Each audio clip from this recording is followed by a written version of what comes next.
Welcome to Marshland Histories, Series 2 of the Oral History Podcast, celebrating the Lower Waveney Valley, the people, the places and the marshes. Long before the Lionesses, England's women's football team, won the Euros in 2022, Carlton Colville had its very own women's team. I've been talking to Sheila Spillings, who played for the groundbreaking side in the early 1970s. Her memories are voiced by actor Zoë Wells. 1973? That sounds right. That's when the Carlton ladies started. My husband, John, he was the manager, with Ray, who lived in Fermona Road. You see, my John used to run the five-a-sides for the women and for the men, and we had this fete day, to raise a bit of money for the community centre. I just got pushed into it. John said, "Come on, you can play in this." What? What did I play? Was it inside right or right inner? Inside right. I was fast. John ran the two men's teams, the first team and the reserves, and then he run the ladies. We played on a Sunday because the men played on Saturday. I said to my daughter, Jackie, "Can you remember going to all those games all the time?" But she can't remember any of that. Actually, I think we did win quite a few matches because we had Joyce Wigg.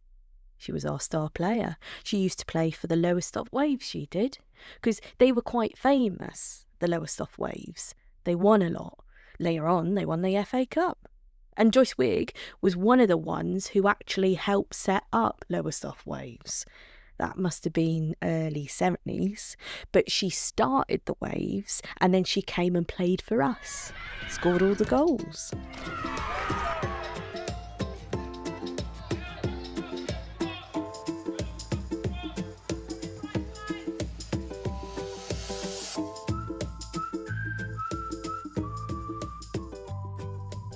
We were in a league, the East Anglian Women's Football League, they called it, and we were a good team. Yeah, quite good. We played against teams from all over: Beccles, Halesworth, Middleton, East Harlan, and a few from Lowestoft. The matches were about 40 minutes each way, I think, and we used to get quite a crowd. Some did used to come along and take the mickey. "Come on, Sheila," but some people came along because they were interested. That weren't a joke though. We were serious about it. People used to love it. John wouldn't have done it.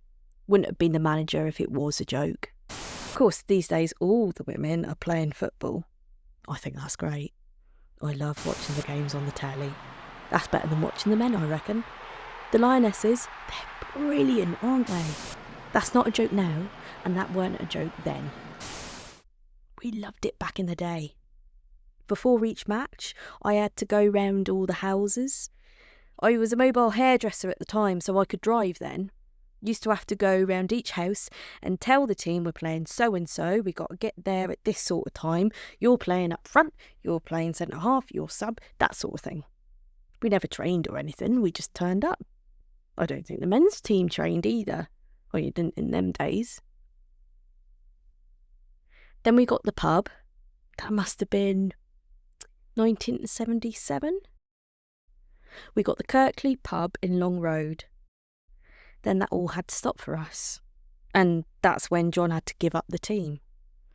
That did keep going, they tell me. That did carry on for a few years after that. But we lost track of it then.